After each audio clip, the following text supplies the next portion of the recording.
Bismillah, alhamdulillah, wa salatu wa salamu ala rasulillahi amma ba'd. C'est le cœur rempli de joie que je partage avec vous ces informations précieuses qui, je l'espère, auront un impact important sur votre vie et feront que vous allez passer peut-être aujourd'hui la meilleure heure de votre vie, Inch'Allah. Le but, comme nous l'avons annoncé au départ, est que vous puissiez aimer la langue arabe, Inch'Allah, et ressentir à travers celle-ci le miracle coranique. Avant de commencer, Inch'Allah, je vais installer une relation de confiance, Inch'Allah. Comme je l'avais dit au départ, ces cours, cette intervention sera à la portée de tous. Vous serez tous capables de comprendre, Inch'Allah, quel que soit votre niveau. Que vous soyez intermédiaire, que vous soyez débutant, que vous soyez confirmé, vous allez tous comprendre, Inch'Allah. Pourquoi? Parce que j'exprimerai toutes ces notions en langue française, Inch'Allah. Je vais tout aplanir, Inch'Allah.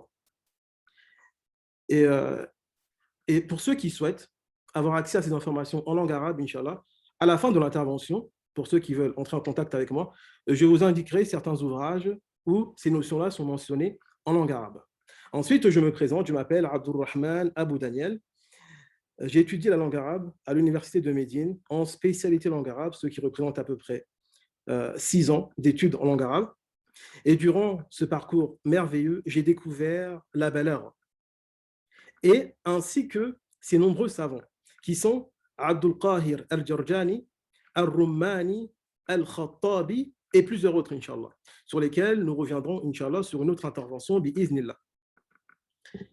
Tout cela afin que vous preniez conscience que ce domaine-là, la balagha, est une science, et que cette science-là a des savants qui ont travaillé sur cette science-là, qui date du 2e, 3e, au 4e siècle, donc proche de la révélation et des premières générations. Donc la balagha, maintenant, entrons dans le sujet. Si je peux résumer l'esprit de la balagha, c'est que la balagha est l'esprit de la grammaire et de la conjugaison. Deuxièmement, c'est la porte du ressenti du miracle coranique. Je m'explique. Lorsque je dis que la balagha est l'esprit de la grammaire et de la conjugaison, c'est-à-dire qu'en réalité, la grammaire et la conjugaison ne sont qu'un amas de règles. Marfou', mansoub, ghayr munsarif, jam' al-taksir, jam' al-muzakkar salim, fi'l thulathi, mazid, biharf, biharfaini, tout ça sont des règles. Mais lorsqu'on déverse la balagha sur ces règles-là prennent vie.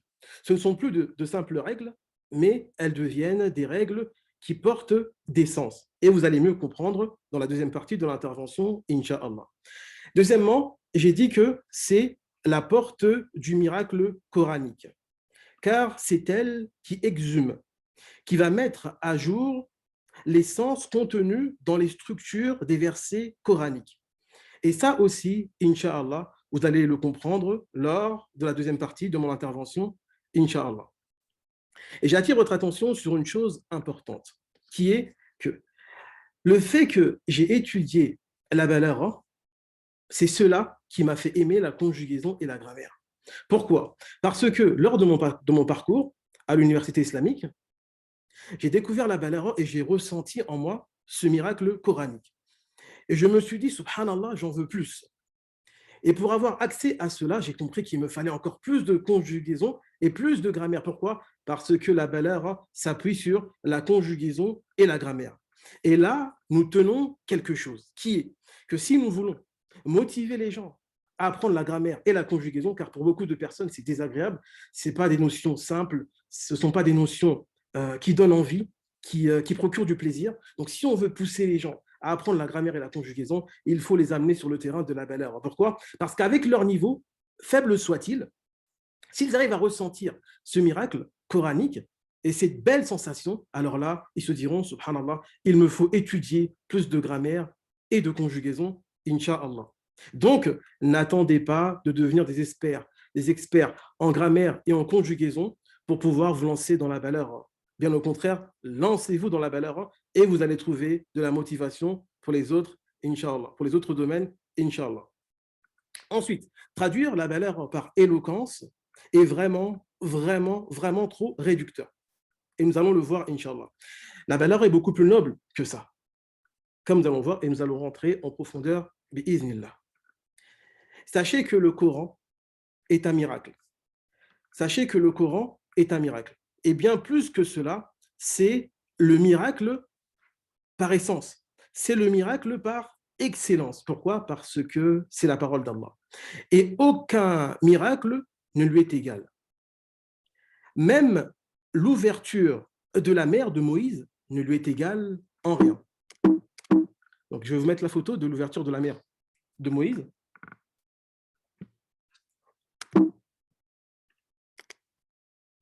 Donc, je vous laisse observer, Inch'Allah. Imaginez-vous une minute devant ce phénomène et que vous étiez là le jour où Moïse a ouvert la mer en deux. Quel serait votre ressenti à ce moment-là? Vous ressentirez que ceci est l'œuvre d'un être puissant, d'un être divin qui nous dépasse. D'accord. Maintenant, concernant le Coran, pourquoi est-ce que nous ne ressentons pas la même sensation? Pourquoi nous ne ressentons pas que le Coran est l'œuvre d'un être si puissant et encore qui dépasse de plus l'ouverture de la mer? Ceci revient à notre niveau en langue arabe. Ceci revient à notre niveau en langue arabe. Car notre niveau ne nous permet pas d'accéder à ce ressenti.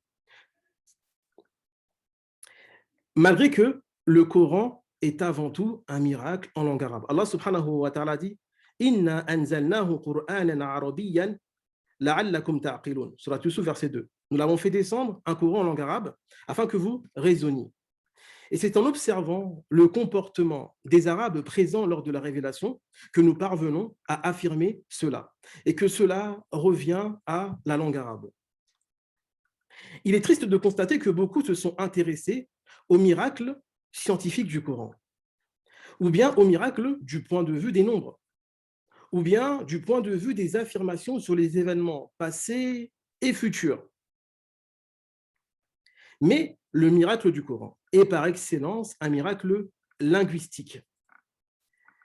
Et c'est important de comprendre cela, que le Coran est avant tout un miracle linguistique. Et ce qui vient étayer cela, la preuve qui vient renforcer cela, est qu'Allah subhanahu wa ta'ala, lorsqu'il a défié les Arabes d'apporter des miracles, il ne les a pas défiés, il ne leur a pas demandé d'apporter des miracles scientifiques ou des miracles du point de vue des nombres, ni du point de vue des événements passés ou futurs, mais un Coran en langue arabe, là où ils excellaient. Leur point fort, ce qu'ils savaient faire de mieux. Le Très-Haut a dit Am yaquluna iftara qul fa'tu bi 'ashri suwarin mithlihi muftariyatin fad'u man istata'tum min dunillahi in kuntum sadiqin.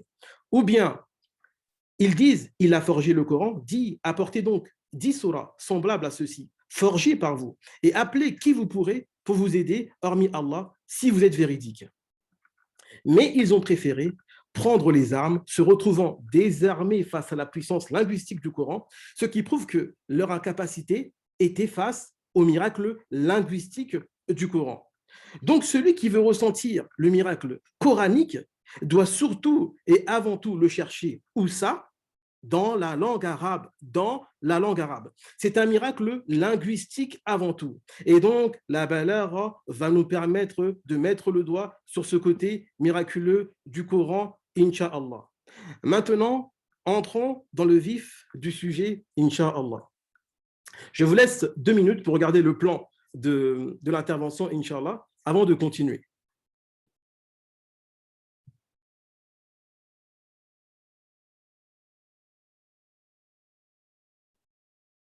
Donc, j'espère que tout ce que j'ai dit jusqu'à maintenant vous parle et que vous m'avez suivi. Et comme vous avez vu, la troisième partie sera en forme d'exercice. Donc, j'interrogerai des gens dans la salle, Inch'Allah, en donnant des exemples. Et donc, il faut bien se concentrer sur la partie qui va venir parce que c'est l'essentiel de l'intervention, Inch'Allah.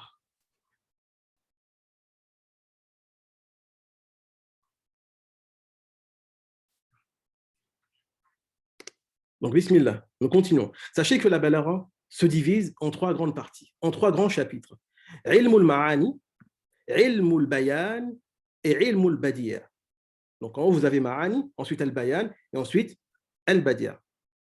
Et donc, chaque chapitre contient des sous-chapitres. Mais ici, nous n'allons pas détailler car ce n'est pas le but, ce n'est pas de d'étudier toute la balagha ici. Mais si vous ressortez ici en sachant faire la différence et en sachant classer chaque verset coranique, chaque exemple dans l'une de ces sciences-là, j'aurai atteint mon objectif, Inch'Allah. Donc, nous passons à ilmul ma'ani, Inch'Allah. Donc, ilmul ma'ani revient à trois choses. Donc, avant tout, sachez que le Coran a des structures. Les versets coraniques sont structurés d'une manière miraculeuse, d'une manière divine, parce que c'est Allah Ta'ala qui a conçu ces structures-là du point de vue linguistique.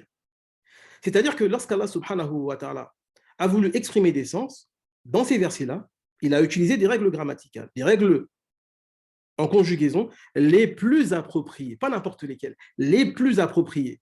Il a aussi choisi les termes les plus précis. Pourquoi? Parce qu'Allah Ta'ala est savant de tous les termes en langue arabe. Donc, il a pu choisir les termes les plus précis. Et il a choisi l'agencement la plus précise, qu'aucun humain n'aurait pu reproduire, Inch'Allah.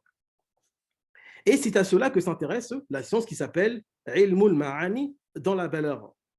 C'est comme si nous regardons le verset selon ses points de vue, le sens, les règles et l'agencement, Inch'Allah. C'est comme si nous nous disons, en regardant un verset, qu'est-ce qui en fait un miracle linguistique? Du point de vue du sens, des mots, des règles, de l'agencement, de la structure. Et pour comprendre cela, prenons un exemple coranique, Inch'Allah. Allah subhanahu wa ta'ala a dit وَإِذْ أَسَرَّ النَّبِيُّ إِلَى بَعْضِ أَزْوَاجِهِ حَدِيثًا فَلَمَّا نَبَّأَتْ بِهِ وَأَظْهَرَهُ اللَّهُ عَلَيْهِ عَرَّفَ بَعْضَهُ وَأَعْرَضَ عَنْ بَعْضٍ فَلَمَّا نَبَّأَهَا بِهِ قَالَتْ مَنْ أَنْبَأَكَ هَذَا قَالَ نَبَّأَنِيَ الْعَلِيمُ الْخَبِيرُ. Lorsque le prophète confia un secret à l'une de ses épouses et qu'elle l'eut divulgué, et qu'Allah l'en eut informé. Celui-ci en fit connaître une partie et passa sur une autre partie. Puis, quand il en est informé, elle dit, qui t'en a donné nouvelle? Il dit, c'est l'omniscient, le parfait connaisseur qui m'en a avisé. D'accord. En vert, j'ai mis ce qui doit attirer votre attention. Allah subhanahu wa ta'ala a dit, nabba'a et anba'a. En langue arabe, ce sont deux verbes. Donc là, on est dans ilmul ma'ani, on s'intéresse à la structure. Ici, c'est du point de vue de la conjugaison. Nabba'a et anba'a. En langue arabe, ce sont des synonymes qui signifient informer. D'accord. Mais pourquoi Allah subhanahu wa ta'ala n'utilise pas toujours nabba'a? Nabba'a, nabba'a, nabba'a. Pourquoi il utilise nabba'a et une autre fois anba'a? C'est ce que nous allons voir maintenant, Inch'Allah. Les deux sont des synonymes, comme nous avons dit, les deux servent à informer. Mais regardez bien du point de vue de la sonorité. Comme j'ai dit, Allah choisit les termes de manière miraculeuse et précise.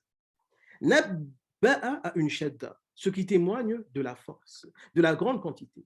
Comme lorsqu'Allah subhanahu wa ta'ala, dans le Coran, a parlé de la femme d'Al-Aziz, lorsqu'elle enferma Youssouf, Joseph, alayhi salam, qu'est-ce que Allah ta'ala dit? Avec une shadda. Elle a fermé les portes. Il y a une shadda qui va témoigner d'une grande quantité. Ça veut dire qu'il y avait plusieurs portes, elle les a fermées. Ou bien les a fortement fermées à cause de la shadda. Lorsqu'Allah ta'ala a voulu parler de Pharaon, lorsqu'il a immolé les enfants d'Israël, qu'est-ce qu'il a utilisé? Yuzabbihu. Oh, yuzabbihuna. Zabbaha avec une shadda. Donc, ce qui signifie que Pharaon a immolé les enfants d'Israël, leurs enfants, en grande quantité, à cause de la shadda. Ici, c'est la même chose. Ici, l'information va être en plus grande quantité avec nabba'a et pas avec anba'a. Donc, si nous relisons le verset, وَإِذْ أَسَرَّ النَّبِيُّ إِلَى بَعْضِ أَزْوَاجِهِ حَدِيثًا فَلَمَّا نَبَّأَتْ بِهِ نَبَّأَتْ يَنْشَدَّ. Donc, c'est comme si Allah subhanahu wa ta'ala nous informe que celle-ci a informé à l'autre personne du secret du prophète sallallahu alayhi wa sallam. Elle le divulgua en grande quantité avec les détails.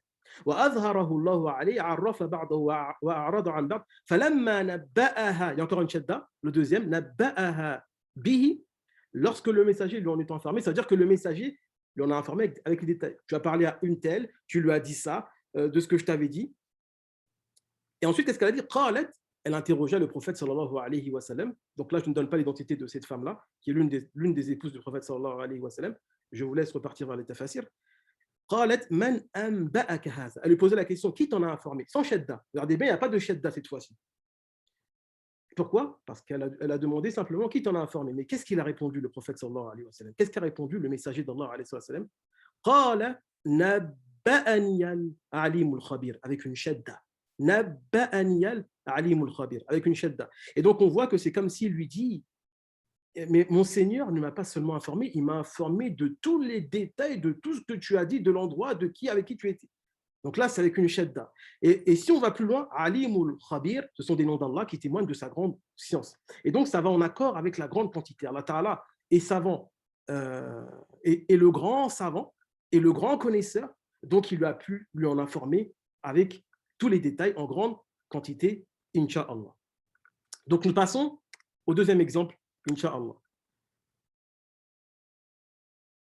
Donc, le deuxième exemple, c'est lorsque Allah subhanahu wa ta'ala a dit كذبت قبلهم قوم نوح فكذبوا عبدنا وقالوا مجنون وازدجر فدعا ربه أني مغلوب فانتصر ففتحنا أبواب السماء بماء منهمر وفجرنا الأرض عيونا فالتقى الماء على أمر قد قدر وحملناه على ذات ألواح ودسور. Et donc en réalité, ici, là où je voulais attirer votre attention, c'est c'est ce qui devait être en vers, c'est pas grave, Inch'Allah. Donc, avant eux, le peuple de Noé avait crié au mensonge. Ils traitèrent notre serviteur de menteur et dirent, c'est un possédé. Et il fut repoussé. Il invoqua donc son Seigneur et dit, je suis vaincu. Fais triompher ta cause. Nous ouvrîmes alors les portes du ciel à une eau torrentielle et fîmes jaillir la terre en source. Les eaux se rencontrèrent après un ordre qui était déjà décrété dans une chose faite. Et nous la portâmes sur un objet fait de planches et de clous. J'attire votre attention sur la partie en gras, sur un objet fait de planches et de clous. Sachez qu'Allah subhanahu wa ta'ala, dans plusieurs versets coraniques, lorsqu'il a parlé du bateau, il a dit fulk, de l'arche, fulk. Il a dit aussi safina dans surat Al-Kahf, lorsqu'il a parlé du bateau des pauvres, avec Dhil Qurnayn, avec Al-Khidr. Donc, Allah Ta'ala aurait pu ici dire, nous les avons portés sur le bateau, As-Safina, ou bien sur Al-Fulk, l'arche. Non, Allah Ta'ala a dit, وَحَمَلْنَاهُمْ عَلَى ذَاتِ أَلْوَاحٍ وَدُسُورٍ. Nous les avons portés sur un objet fait de planches et de clous. Et donc ici, on est dans Ilm al-Ma'ani, on s'intéresse à la structure, au mot, au sens. Allah Ta'ala, pour parler du bateau, il a dit Zati al-wahin wa dusur, sur un objet fait de planches et de clous. On va s'interroger pourquoi. Si nous prenons le contexte, Allah subhanahu wa ta'ala ici nous parle de l'invocation de Noé contre son peuple lorsqu'il déversa sur eux une grande quantité d'eau. C'était le déluge. Et donc Allah subhanahu wa ta'ala veut nous faire comprendre ici que ce n'est pas le bateau qui a fait survivre Noé et ces gens-là. C'est moi. Il a dit wa hamalna, nous le portâmes. Et en langue arabe, lorsqu'Allah subhanahu wa ta'ala parle de lui à la première personne au pluriel, c'est pour proclamer sa grandeur. Donc, c'est comme s'il dit de ma grandeur, je les ai portés sur ce bateau-là. Ce n'est pas le bateau, malgré sa structure. Ce bateau n'était simplement qu'un objet fait de planches et de clous. Cet objet-là n'aurait pas pu survivre au déluge, mais c'est moi qui l'ai porté. Et donc là, vous voyez que l'importance des termes qu'Allah subhanahu wa ta'ala utilise. Il n'a pas utilisé bateau, il n'a pas utilisé arche, il a dit un objet fait de planches et de clous.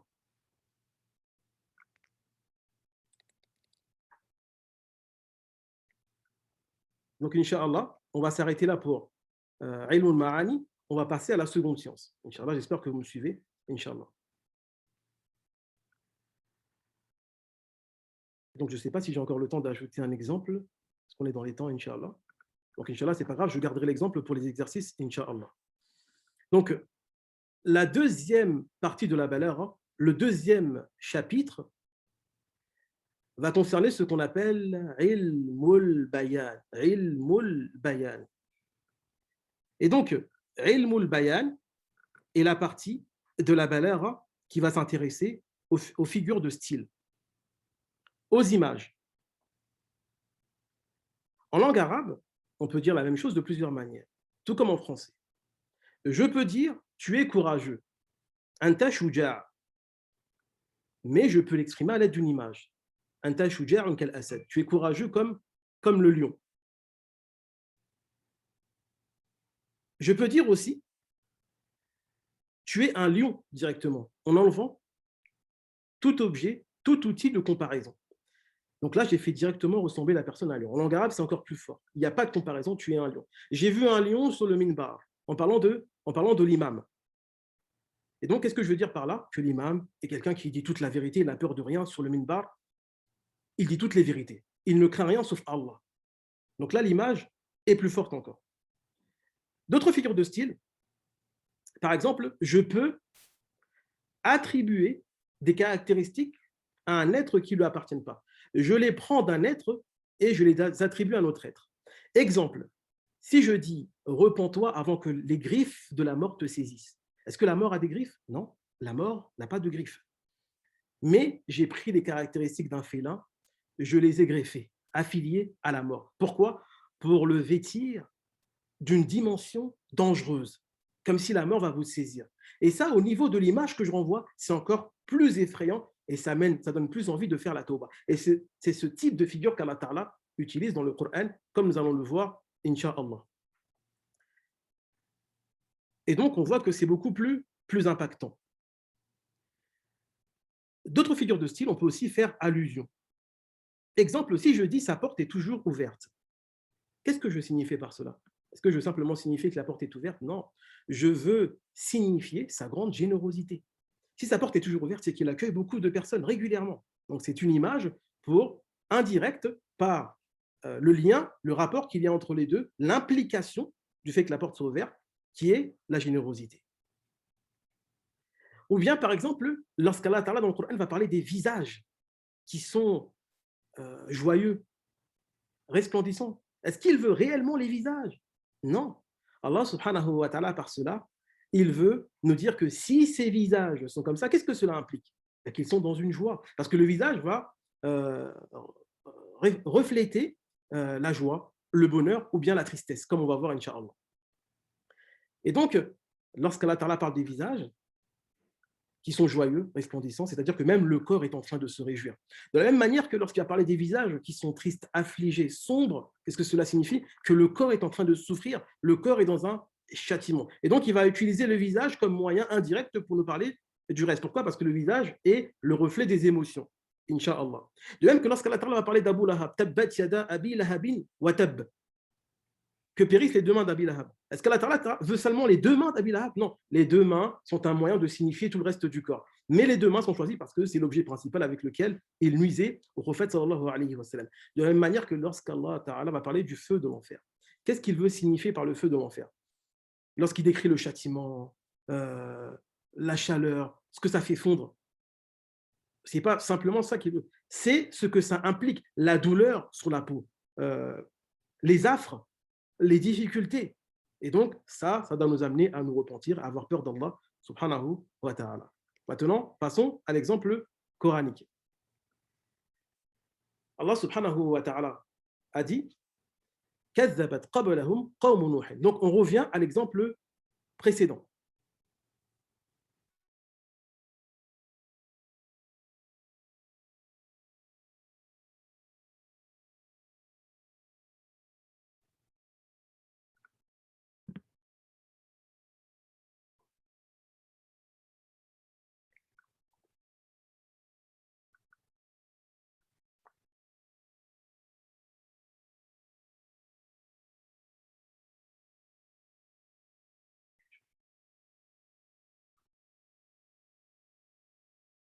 Donc, excusez-moi, je continue, Inch'Allah.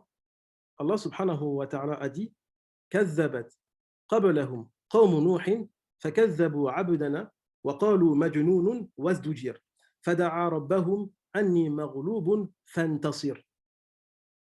ففتحنا فدعا ربه أني مغلوب فانتصر ففتحنا أبواب السماء بماء منهمر وفجرنا الأرض عيونا فالتقى الماء على أمر قد قدر وحملناه على ذات ألواح ودسر. Donc là, je reviens sur ce verset-là. Mais on ne va plus le regarder du point de vue de la science ilm al-ma'ani, maintenant de la science de ilm al-bayan. Donc, je ne sais pas si j'ai besoin de relire la traduction, Inch'Allah. Je vous laisse relire tranquillement, Inch'Allah, on l'a déjà fait. J'ai directement passé à la science en question. Donc, la première figure de style qu'Allah Ta'ala utilise ici, je l'ai mis en vert, c'est marlouboun, je suis vaincu. Là, c'est Noé qui s'exprime, Inch'Allah. Donc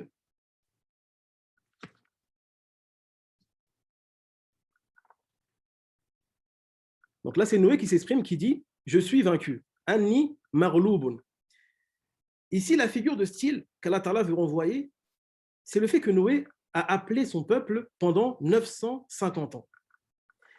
Et donc, cela ne veut pas dire que physiquement, il a été renversé par son peuple, mais cela veut dire qu'il a tellement patienté, il a tellement fourni d'efforts qu'il est épuisé, il est fatigué. Il a été renversé par son peuple dans ce sens-là. Et donc là, c'est une image pour envoyer l'état de Noé. Après 950 ans, une petite partie l'a suivi. Et donc, de ce fait-là, Allah Ta'ala a utilisé une figure de style, en faisant parler de Noé, Anni marloum, je suis vaincu. Ça, c'est la première figure de style. La deuxième, c'est lorsqu'Allah Ta'ala dit Fafatahna abwab as-sama'i bima'in munhamir. Ici, la première question qu'on se pose, est-ce que le ciel a des portes? Le ciel n'a pas de portes, donc c'est une figure de style, c'est une image. D'accord. Lorsque on imagine le ciel avec des portes, qu'est-ce qui se passe? C'est-à-dire, c'est comme si l'eau se déverse en grande quantité. Et la figure de style ici, c'est comme si des groupes de personnes sortent en grande quantité à travers ces portes-là. Et donc là, c'est l'image de l'eau qui va se déverser en grande quantité. Et ensuite, Allah subhanahu wa ta'ala a utilisé munhamir. Munhamir. Munhamir, en langue arabe, qui témoigne aussi d'une grande quantité. Donc ça, c'est la deuxième figure de style, c'est la grande quantité d'eau venant du ciel, qu'Allah Ta'ala exprime ici. D'accord. La deuxième, c'est Allah Ta'ala dit Wafajjarna. Rappelez-vous qu'il y a une shadda qui va témoigner de la force. Wafajjarna al-arda. Ici, Allah subhanahu wa ta'ala n'a pas dit nous avons fait jaillir des sources de la terre. Il a dit nous avons fait jaillir la terre. Nous avons fait jaillir la terre. Est-ce que la terre jaillit? Non. Il a fait jaillir des sources. Mais la figure qu'il veut envoyer, c'est que la terre entière était inondée, remplie d'eau. C'est comme si c'est la terre qui a jailli. C'est comme si la terre elle-même était la source qui l'a fait jaillir, tellement elle était recouverte d'eau.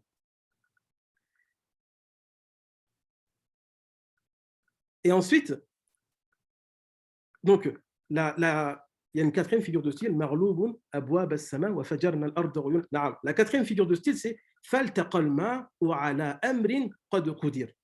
C'est la quatrième ici qui est le fait qu'Allah subhanahu wa ta'ala a fait ressembler l'eau venant du ciel à un groupe et l'eau venant de la terre à un deuxième groupe. Et les deux groupes vont se rencontrer. Les deux groupes vont aller l'un à la rencontre de l'autre. Et cette rencontre-là va donner naissance au déluge.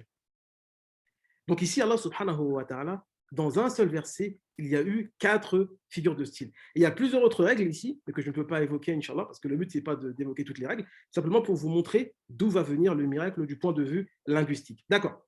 Maintenant, à ce stade-là, faisons un lien entre les deux sciences.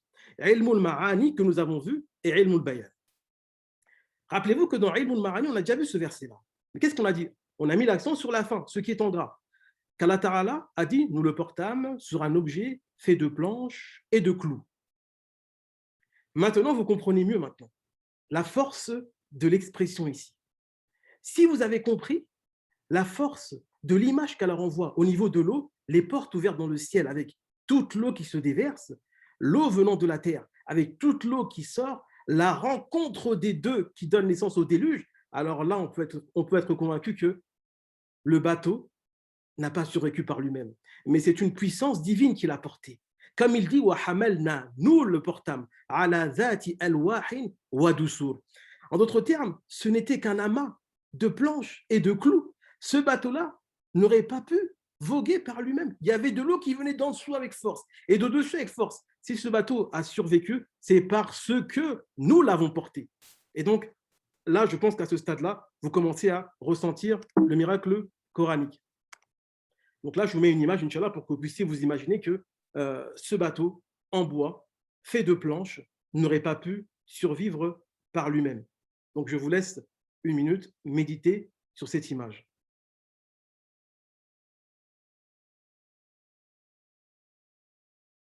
Et donc, subhanallah, ce miracle-là est incroyable. Et Allah, subhanahu wa ta'ala, à travers ces termes, à travers ces mots, arrive à nous faire vivre, à nous faire frictionner, à nous faire réellement vivre ce qu'ont vécu le peuple de Noé à son époque et qu'aucun n'aurait pu survivre au déluge si ce n'est par la grâce d'Allah. Donc, je reviens rapidement au verset, Inch'Allah, simplement pour attirer votre attention sur une chose qu'on n'a pas le temps d'évoquer, mais je vais faire une parenthèse dessus, c'est sur la sonorité. Du point de vue de la sonorité, Allah Ta'ala a dit وَفَجَّرْنَا الْأَرْضَ عُيُونًا فَالْتَقَى الْمَاءُ عَلَى أَمْرٍ قَدْ قُدِرَ. Ici, j'attire votre attention sur al-ma, l'eau. Nous ouvrons, nous fîmes jaillir de la terre en source. Et les eaux se rencontrèrent. En langue arabe, lorsque ce verset est récité, regardez bien, il y a une prolongation. وَفَجَّرْنَا الْأَرْضَ عُيُونًا فَالْتَقَى الْمَاءُ عَلَى أَمْرٍ قَدْ قُدِرَ. فَالْتَقَى الْمَاءُ. Et donc là, vous êtes capable, même par le terme qu'Allah a choisi au niveau de la sonorité, de ressentir la montée de l'eau, de ressentir la grande quantité de l'eau qui va arriver. وَفَجَّرْنَا. Donc là, c'est la force avec la shadda. وَفَجَّرْنَا الْأَرْضَ عُيُونًا فَالْتَقَى الْمَاءُ عَلَى أَمْرٍ قَدْ قُدِرَ. Donc, si vous mettez un récitateur du Coran, vous allez voir qu'à cet endroit-là, le récitateur va prolonger, et ce n'est pas anodin. Ça va avec le sens ici qui est la montée de l'eau, Inch'Allah. Donc j'espère que vous êtes toujours avec moi et que vous me suivez. On passe à la dernière science qui est Ilmul Badir. Ilmul Badir, c'est la dernière science. Alors les savants de la valeur disent que Ilmul Ma'ani, c'est comme l'arbre, c'est la base, c'est la partie la plus importante. Ensuite, ils disent que Ilmul Bayan, les images sont comme les fleurs, sont comme les feuilles plutôt, et les branches, parce que ça reste une partie importante. Mais Ilmul Badir, c'est comme les fleurs, ça sert à embellir, à rendre plus beau. Mais c'est comme c'est Allah Ta'ala qui a fait ça, ce n'est pas n'importe comment, il a rendu beau les versets en accord avec l'essence.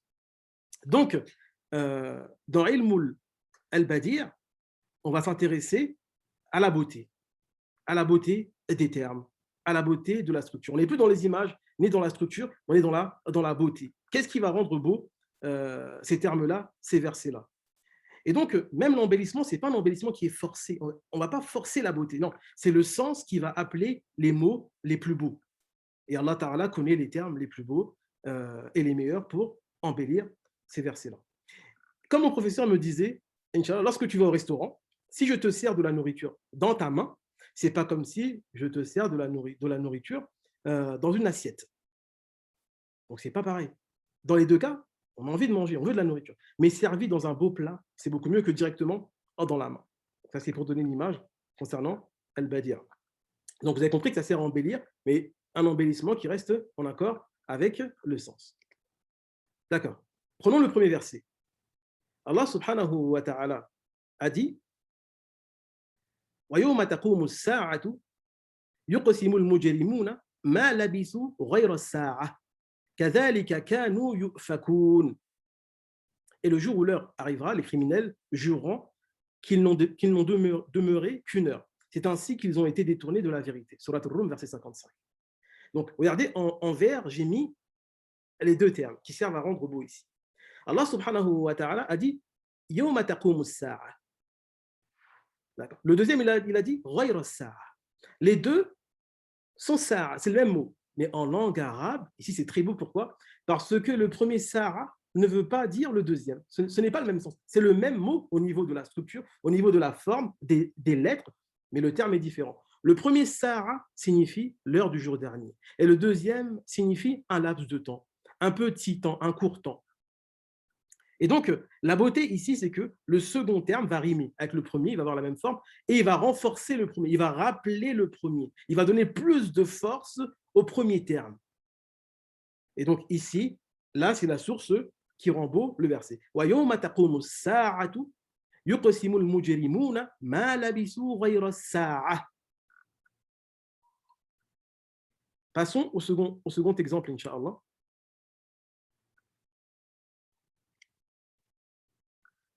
Allah subhanahu wa ta'ala a dit فرح المخلفون بمقعدهم خلاف رسول الله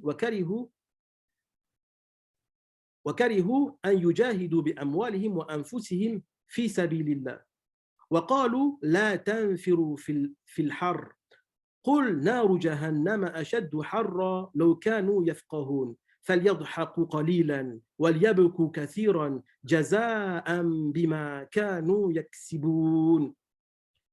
Donc le sens approché, et ceux qui ont été laissés à l'arrière se sont réjouis de pouvoir rester chez eux à l'arrière du messager d'Allah. Ils ont répugné à lutter par leurs biens et leurs personnes dans le sentier d'Allah.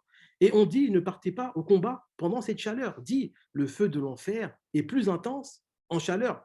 S'ils comprenaient qu'ils rient un peu et qu'ils pleurent beaucoup, on récompense de ceux qu'ils se sont acquis. Surat At-Tawbah, verset 81-82. Donc ici, la règle qui est utilisée, ça s'appelle en langue arabe, dans la science de Badir, at-tibaq. Les règles ont des noms dont je vous épargne, que je vous épargne, Inch'Allah. Donc ici, at-tibaq, qu'est-ce que ça veut dire? Ce sont des termes opposés qui s'accordent. Allah Ta'ala a utilisé yadhaku, qui veut dire pleurer, et il a utilisé liyabeku. Yadhaku, qui veut dire rire, et il a utilisé liyabeku, qui veut dire pleurer. Donc on voit que ces deux termes-là se croisent et ce sont des opposés. De l'autre côté, il a utilisé qalilan et kathiran, qui sont deux termes qui se croisent aussi et qui sont opposés. C'est ce qu'on appelle at-tibaq. Et ça ça donne de la beauté au terme. Donc, il y a de la rime, mais c'est surtout les deux opposés, Inch'Allah. D'accord. Maintenant, si on revient à ilm al-bayan, parce que les sciences se croisent, ici, Allah subhanahu wa ta'ala utilise une image. Ici, Allah Ta'ala ne veut pas dire qu'il rit, c'est pas ça. Ici, rire, ici, renvoie à la joie et au plaisir, qu'Allah Ta'ala décrit comme étant courte, une joie courte et un plaisir court. Pourquoi? Parce qu'ils se sont détournés. Ils n'ont pas voulu sortir lutter avec le prophète sallallahu alayhi wa sallam. Donc c'est comme si Allah Ta'ala dit, votre joie sera de courte durée. Juste le temps où vous avez évité de combattre. Mais qu'est-ce qu'il a dit après? Waliyabeku kathira. Qu'il pleure beaucoup. Ça veut dire quoi? Ça veut dire que leur châtiment, leur douleur sera de longue durée. Waliyabeku kathira. Donc là, on a deux images. Yadhaku qui renvoie à la joie, liyabeku à la tristesse, au châtiment, à la difficulté.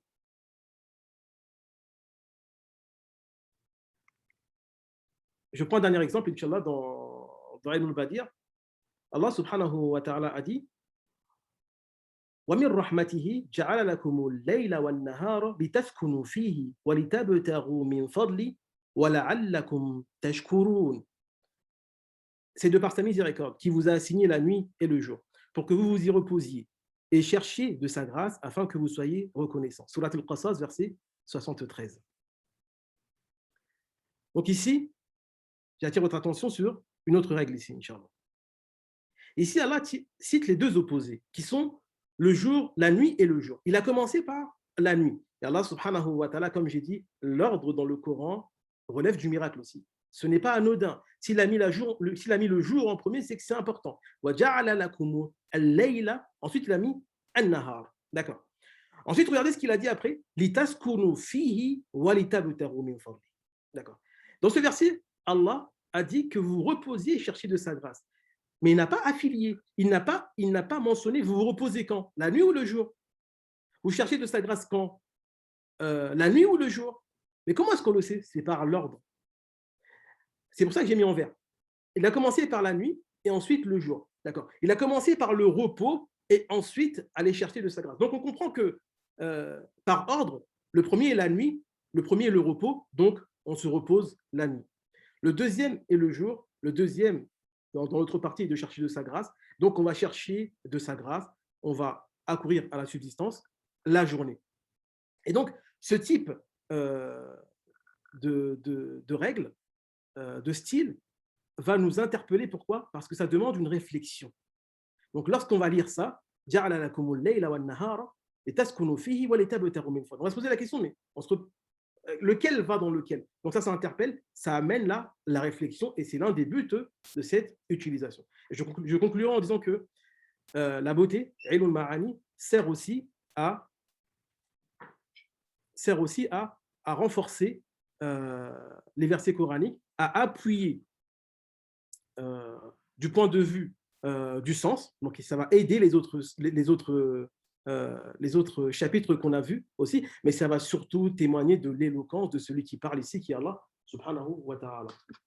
Donc Inch'Allah, on a terminé avec les 3 parties. J'espère que j'ai pas terminé. Donc là, on a terminé avec les 3 parties. On va passer aux exercices, Inch'Allah. Donc je vais afficher les exercices, Inch'Allah, pour être sûr que vous avez compris. Donc là, je vais vous faire intervenir, Inch'Allah, en forme de questions-réponses. Donc comment est-ce que ça va se passer? Donc là, c'est en attendant que j'affiche. Donc, bi'idhnillah, je vais exposer des versets coraniques, Inch'Allah, et vous allez, Inch'Allah, devoir me dire dans quelle famille entre ces versets-là, Inch'Allah. Donc, ça s'affiche aussi de l'autre côté. Donc, on va attendre que ça s'affiche aussi dans la room des sœurs, Inch'Allah, bi'idhnillah. D'accord, c'est bon, c'est affiché. Donc, on commence au niveau des exercices, Inch'Allah. Donc, je vais faire personne par personne, Inch'Allah, bi'idhnillah.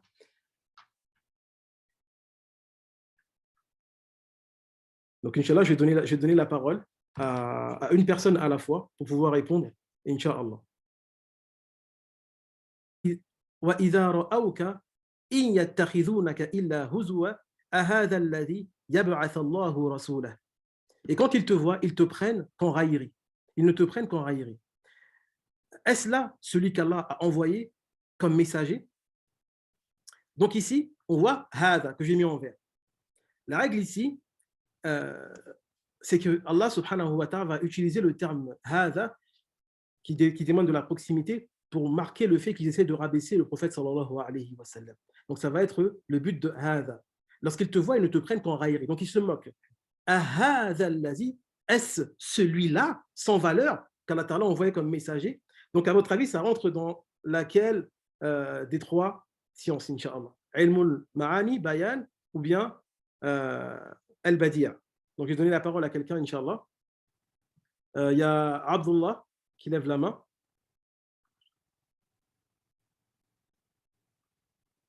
Donc Abdullah, tu peux activer ton micro. Bismillah, Abdullah, j'écoute ta réponse. C'est علم المعاني. أحسنت أخي, علم المعاني. Est-ce que tu es capable de dire pourquoi?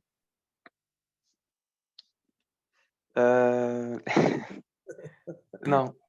Alhamdoulilah, c'est ilm al-ma'ani, tu as raison. En fait, c'est parce qu'ici, c'est un terme qui va revenir plus à la structure, au sens du verset, Inch'Allah. Bismillah. Barakallahu fik. La deuxième question, Inch'Allah. وَاغْفِضْ لَهُمَا جَنَاحَ الظُّلِّ مِنَ الرَّحْمَةِ وَقُلْ رَبِّ ارْحَمْهُمَا كَمَا رَبَّيَانِي صَغِيرًا. Et par miséricorde, abaisse pour eux l'aile de l'humilité et dit, ô mon Seigneur, fais-leur à tous deux miséricorde comme ils m'ont élevé petit. Donc ici, là où j'attire votre attention, c'est Janah Hazul. Janah Hazul, les ailes de l'humilité. Est-ce que l'humilité a des ailes? Non, l'humilité n'a pas d'ailes. Donc je donne la question au frère Idriss, Inch'Allah. السلام عليكم. والله أعلم علم البيان. Pourquoi? Comme tu l'as expliqué, يعني الذل يعني ليس له جناح. Donc c'est une image, يعني هذا مثل ضربه الله, c'est une image qu'Allah a donnée. أحسنت أخي إدريس, جزاك الله خيرا. نعم, c'est علم البيان. Alors pourquoi? Comme on a dit, parmi les processus de ilm al-bayan, c'est de prendre des caractéristiques d'un être. Ici, c'est l'oiseau. Allah Ta'ala a pris les ailes de l'oiseau qu'il a greffé à Zul pour envoyer l'image de la manière dont on doit totalement s'abaisser par miséricorde devant les parents. Comme l'oiseau qui va abaisser ses ailes par humilité devant ses parents. Donc, on a utilisé un processus de ilm al-bayan. Troisième question, Inch'Allah. عبس وتولى أن جاءه الأعمى وما يدريك لعله يزكى. Il y en a qui ont levé la main avant même que je pose la question. Mashallah. Donc, عبس وتولى أن جاءه الأعمى وما يدريك لعله يزكى. Il s'est renfrogné et il s'est détourné parce que l'aveugle est venu à lui. Qui te dit peut-être cherche-t-il à se purifier? Donc ici, qu'est-ce qui s'est passé? C'est qu'Allah subhanahu wa ta'ala blâme le prophète sallallahu alayhi wa sallam. Pourquoi? Parce qu'il s'est détourné d'un aveugle. Donc on ne va pas expliquer tout le contexte parce qu'il avait besoin de parler au Quraysh et l'aveugle a insisté, mais le prophète sallam voulait vraiment que les têtes, les nobles soient guidés parce qu'il voyait beaucoup de bien en l'islam. Donc il a mis un peu de côté l'aveugle. Donc Allah ta'ala est en train de blâmer le prophète sallallahu alayhi wa sallam en disant il s'est renfrogné, il s'est détourné. Donc lorsqu'il a parlé au prophète sallallahu alayhi wa sallam pour le blâmer, par respect pour lui, Allah a utilisé la troisième personne. Il n'a pas dit tu t'es renfrogné, tu t'es détourné. Pour le rabaisser, non, il a dit il s'est renfrogné, il s'est détourné. Par contre, quand il a commencé à l'exhorter, il lui a parlé directement. Et qui te dit peut-être cherche-t-il à se purifier. Donc, dans quelle science rentre cet exemple-là? Je donne la main à Amor Al-Ajal. Bismillah, Akhi, tu peux activer ton micro. Salam alaikum. Je pense que ça fait partie de la science Al-Badi'. Naam. Donc toi, tu penses que ça rentre dans Al-Badi'. Wallahu a'lam. Alors, explique-moi pourquoi tu vois que c'est le Badi'. Par rapport au rime de la sourate. Naam, barakallahu fik. C'est vrai qu'il y a des rimes, mais ce n'est pas la science principale qu'on visait. Barakallahu fik, Akhil Habib. Donc, je donne la main à Youssouf, Inch'Allah.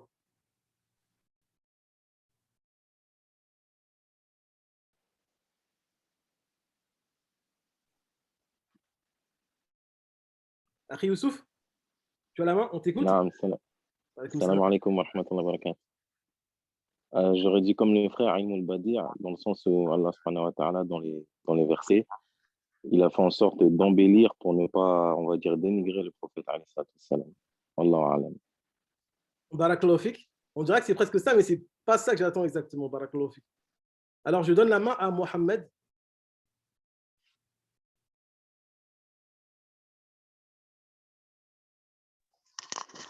Salam alaikum. Donc moi je dirais c'est Ilmul Bayan. Et ouais, pourquoi?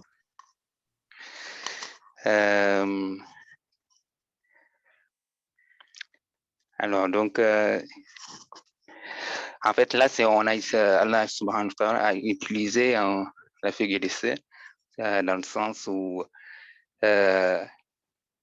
il s'est enfrogné,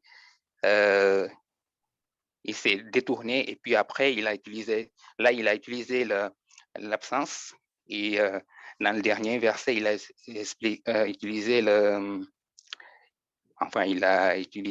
il lui a parlé directement quoi. D'accord, Inch'Allah. Alors, c'est pas.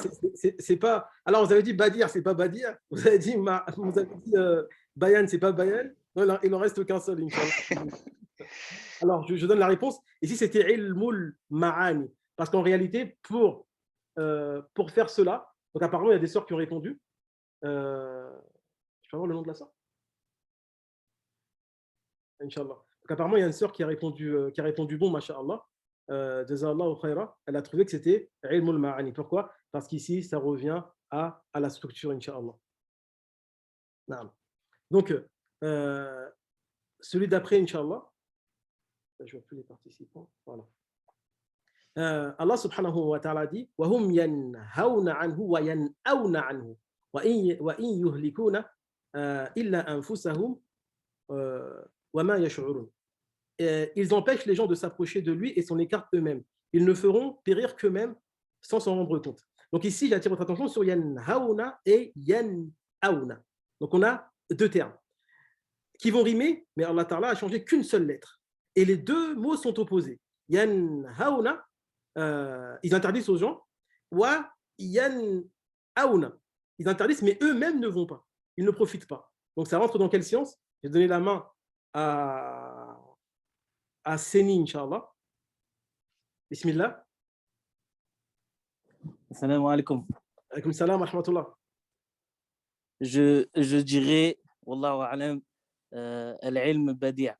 Ahsanta, ilm al-badi', c'est exactement ça. Parce que là, ça revient à la beauté des termes. Inch'Allah. Ahsanta, akhil habib.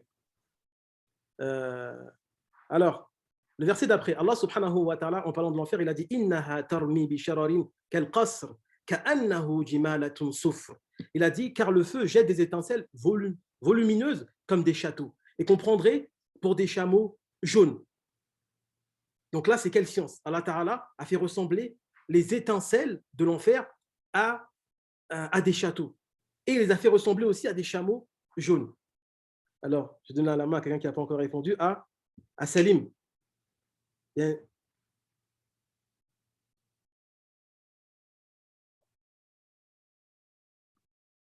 Donc, après Salim,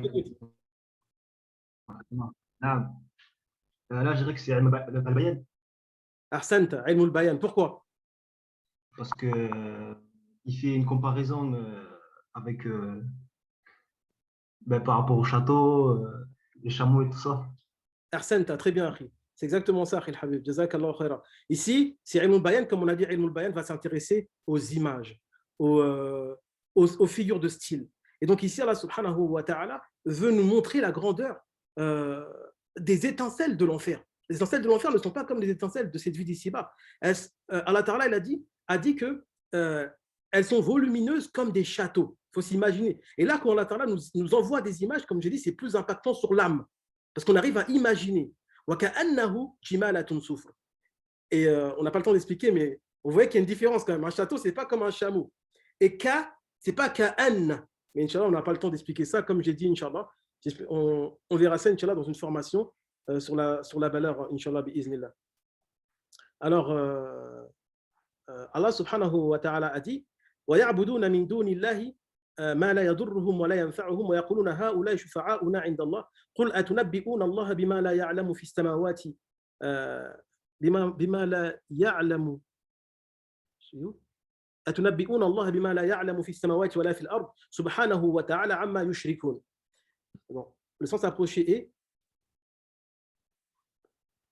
ils adorent au lieu d'Allah ce qui ne peut ni leur nuire ni leur profiter. Et ils disent ceux-ci sont nos intercesseurs auprès d'Allah. Dit informerez-vous. Donc c'est sur ça que j'attire votre attention. Allah pose la question. Informerez-vous Allah de ceux qu'il ne connaît pas dans les cieux et sur la terre. Pureté à lui, il est très élevé au-dessus de ceux qui lui associent. Donc là, la figure de style, c'est laquelle? Allah Ta'ala pose la question ici. Il utilise une interrogation. Une interrogation pour blâmer. Il n'attend pas une réponse. Il n'attend pas qu'on lui dise allez-vous informer Allah de ce qu'il ne connaît pas. Allah connaît tout des cieux de la terre. Il leur dit vous prenez des associés en dehors de moi et ces associés que vous avez pris, moi-même, je ne les connais pas. Allez-vous informer Allah de ce qu'il ne connaît pas dans ce qu'il y a dans les cieux ou dans la terre? Donc, c'est quelle forme de science ici?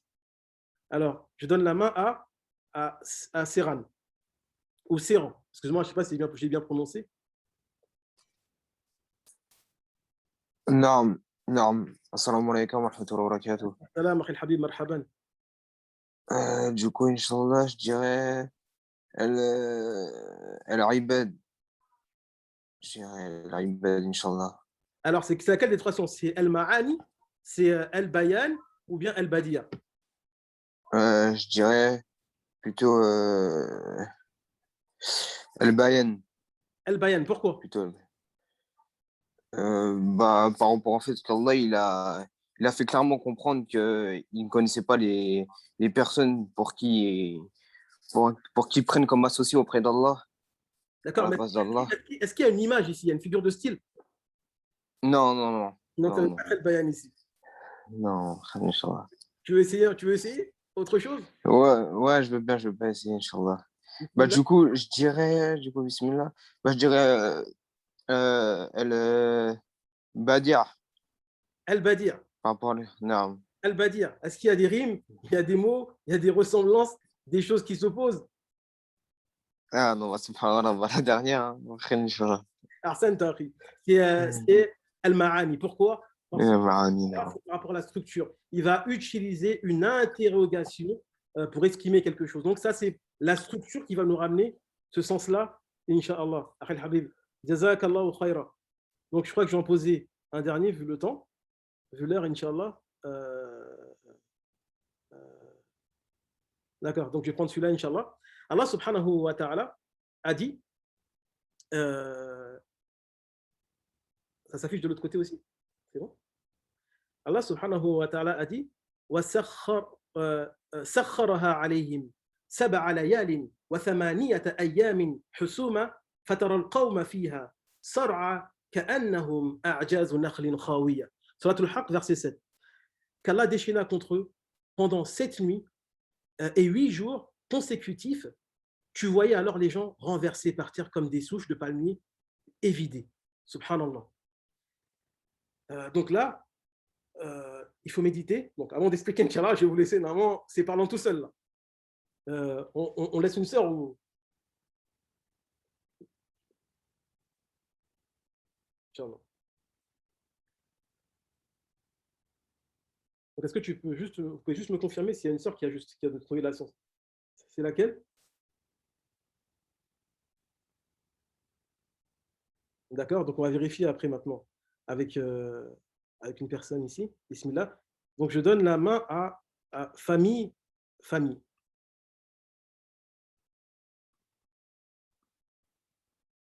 Donc bismillah, normalement tu peux. Assalamu alaikum wa rahmatullahi wa barakatuh. Wa alaykum salam wa rahmatullahi wa barakatuh. J'espère que tout le monde va bien, vos familles et vos proches. Pour répondre à la question, je pense que c'est la science al-bayan, car c'est une image, c'est une figure de style. Je peux avoir ton prénom? C'est Semi. Ah, Semi, mashallah, marhaban. Mashallah, ahsanta. Ahsanta, akhil habib. Exactement, c'est ça. C'est une figure de style. Jazakallahu khaira. Donc, ici, Allah subhanahu wa ta'ala veut nous transmettre à l'aide de l'image, donc c'est vraiment al-bayan, la dureté du châtiment qu'ont subi Ad. Donc Allah subhanahu wa ta'ala a déchaîné sur eux un vent, et subhanallah, comme les savants ont dit du tafsir, ce n'était qu'un vent. Ils étaient orgueilleux, ils se croyaient forts, Allah les a terrassés avec un vent. Ce vent-là a duré 7 nuits et 8 jours consécutifs. Et ensuite, Allah Ta'ala donne l'image. Qu'est-ce qu'il dit? Il dit فَتَرَى الْقَوْمَ فِيهَا صَرْعَى كَأَنَّهُمْ أَعْجَازُ نَخْلٍ خَاوِيَّةٍ. C'est quoi أَعْجَازُ نَخْلٍ خَاوِيَّةٍ en langue arabe? C'est-à-dire que vous prenez un palmier et il y a la tête avec les branches. Lorsqu'on coupe le haut, il ne reste que le tronc. Et donc, prenez le tronc, vous l'allongez, ça donne l'image. Donc, ce vent-là, prenez ce peuple-là, les soulever à des hauteurs incroyables et les frapper par terre et leur tête s'en allait, tellement le châtiment était douloureux. Et donc, c'est cette image qu'Allah Ta'ala veut renvoyer. Il dit, et quand tu les voyais allongés par terre renversés, ils ressemblaient à des palmiers sans tête. Wallahu Ta'ala, a'lam, Inch'Allah. Donc, on va s'arrêter là au niveau des questions et on va bientôt passer à la conclusion. Donc, Inch'Allah, je vais remettre...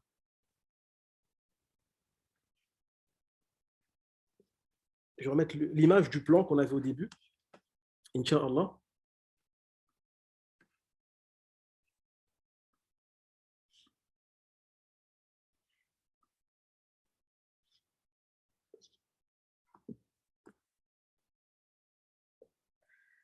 Donc, Inch'Allah, vous avez vu, on a fini l'introduction, on a fini le chapitre 2, j'ai expliqué les sciences, on a fait les exercices et on passe à la conclusion, Inch'Allah. Donc, on vient de faire les exercices. Donc, Inch'Allah, juste en termes de conclusion, Inch'Allah, bi'iznillah, j'ai bientôt, Inch'Allah, faire une formation en valeur sur ce principe-là, Inch'Allah, mais vraiment reprendre toutes les portes et exprimer toutes les règles de manière le plus simplifiée possible, Inch'Allah. Et lorsque cette formation paraîtra, Inch'Allah, je le propagerai, bi'iznillah. J'ai aussi un institut de langue arabe sur le même principe. Pour ceux qui souhaitent apprendre la langue arabe de manière aplanie, simplifiée, parce que c'est mon principe, tout doit être simple dans l'apprentissage, Inch'Allah, et le but de la grammaire et de la conjugaison plus tard, c'est de vous mener à la balagha, Inch'Allah. Donc, bi'iznillah, on va terminer par le cadeau, Inch'Allah. Donc, on va choisir, par rapport à ceux qui ont participé, Inch'Allah, on va choisir 2 personnes. Je peux voir les noms des personnes? Les noms des personnes, pour les voir. Inch'Allah. Donc, Inch'Allah,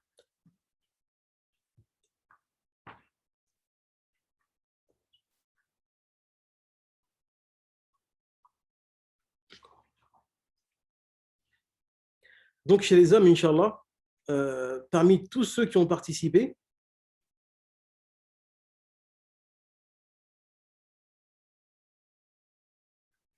Inch'Allah, je regarde, le frère,